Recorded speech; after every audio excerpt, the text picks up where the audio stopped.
This is a difficult question. Oh, go on. Okay.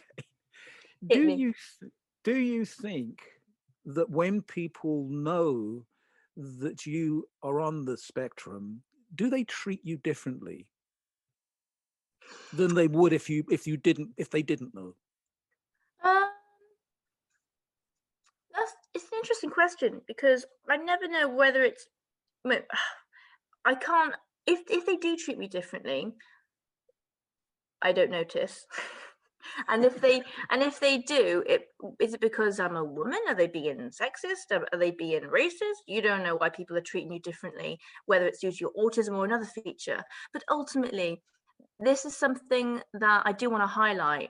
That, for example, if you're having trouble with something, right, and you're trying to troubleshoot why you're feeling this way and how to solve it, if someone helps you and enables you through the process of doing it, as opposed to saying, oh yeah, you need help controlling your emotions because you're autistic, then I'm like, don't use that as a leverage to invalidate what I'm trying to do, because ultimately I'm trying to solve a problem. So I think people can use it against you quite a lot, but you need to be careful of that. And I've developed mechanisms in order to detect people that do that explicitly, which is actually easier because it's more obvious, and ones that treat you differently, because you're like, oh, let me help you with your emotional management. And I'm like, I don't need emotional management. I'm great, thanks. I just need you to help me with this process and to help rationalize why the train isn't scary. Thank you very much. Non-book gift. This is difficult, isn't it?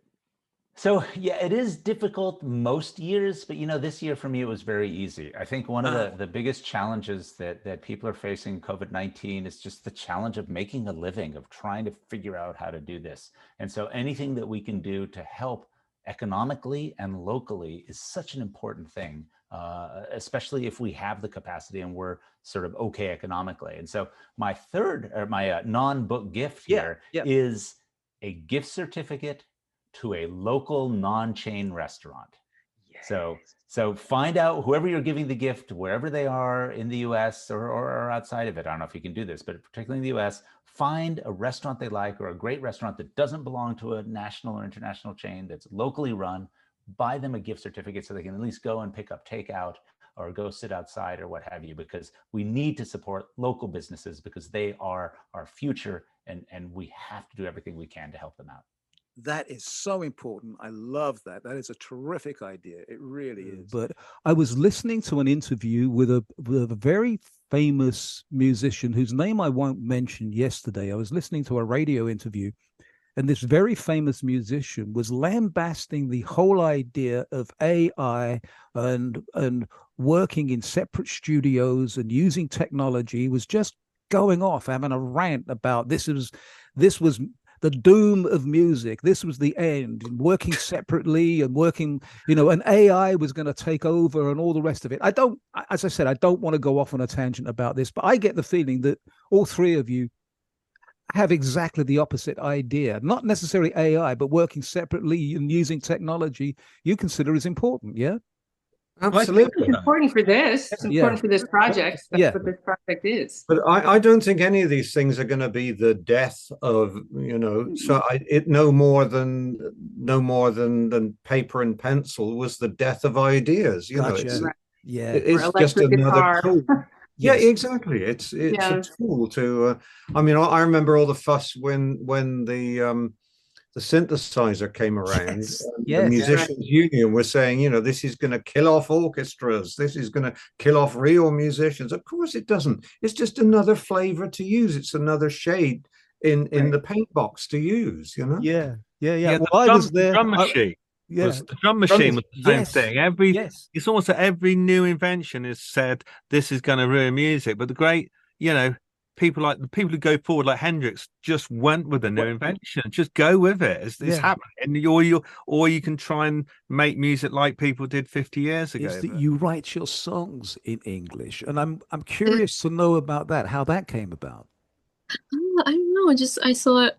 So I actually tried to write songs in Japanese, because a lot of people asked me, Katie, you should try write songs in Japanese because you're Japanese and you're able to speak Japanese. So I thought, oh yeah, maybe. But when I tried to write songs in Japanese, I just couldn't do it.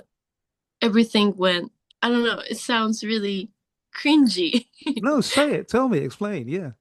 But when I try to make songs in Japanese, it doesn't really feel myself. I try to, make it like more J-pop-ish, J-rock-ish music, but it just doesn't fit to me. So I just ended up writing in songs in English, and yeah. then that feels more comfortable to me, and I could express my feelings more dialectly compared to Japanese. We have to be very careful about the branding that is using AI. How do we discriminate about what's real and what's not? That's a good question. I think that some, like in social, if we're talking about social media circles right now, some social media circles are asking you to self-identify as AI. Like if I'm uploading something to social media, they're like, "Is this AI?" And you can either say yes or no or not answer the question. I think that there's going to be tools introduced by social media and other places, probably not because they want to, but because they're forced to, that analyze files that go up on the internet and classify them as AI or not. And I don't think it's gonna be totally optional in the future. I think it's just gonna be a thing. But I also think that AI is going to eventually just be accepted as legitimate content by people in the future. Even though right now there's some backlash on AI, and they've coined this term AI slop, right? And that's inherently negative towards AI. But I think that and I understand the backlash against AI, and I think it's, there needs to be some measure of something somehow be answered right now. It's certainly democratized a lot of these tools. Again, it's taste level, it's editorial choices and decisions. What used to be able to be done on a Time magazine cover can now be done by someone in 2 minutes on a computer. It doesn't mean the quality is there or the editorial integrity is there. So you always have to kind of think twice about it.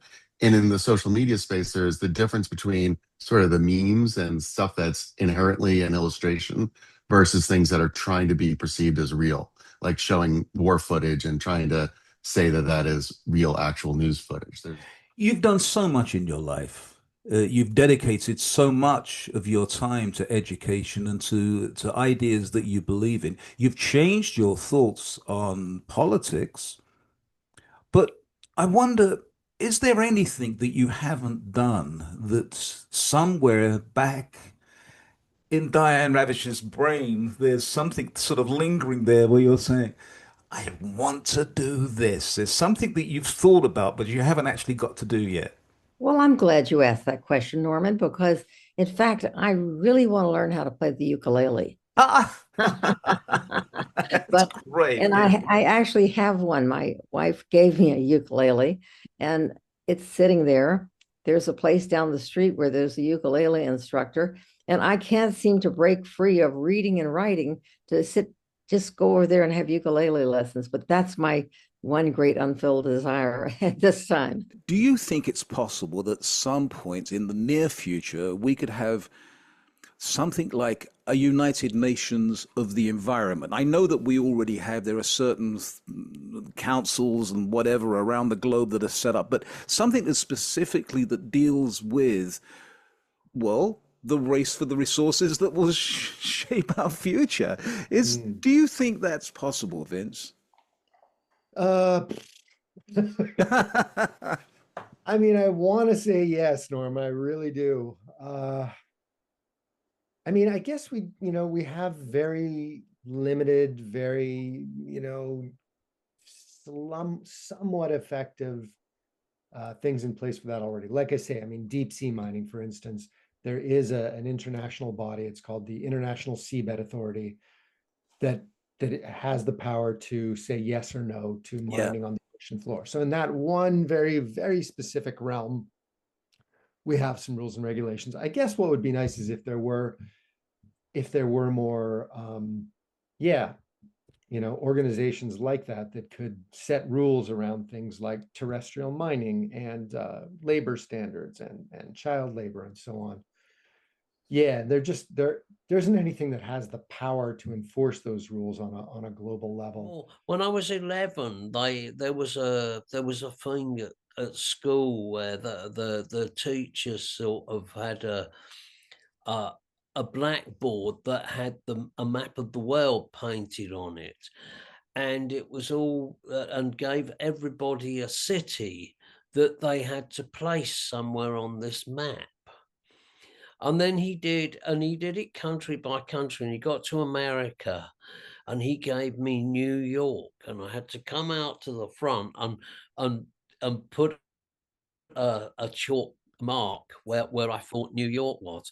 Well, I was pretty sure that New York must be the capital of America. Right. I marched out with full confidence and put a big dot where Kansas is. It was obviously going to be New York's got to be the capital, and if it's the capital, it's probably in the middle. Of course, yeah, makes perfect sense. Yeah, I mean, all these places, and then the romance of kind of rock and roll and long distance information get me Memphis, Tennessee. Yes, help me find a party trying to get in touch with me and.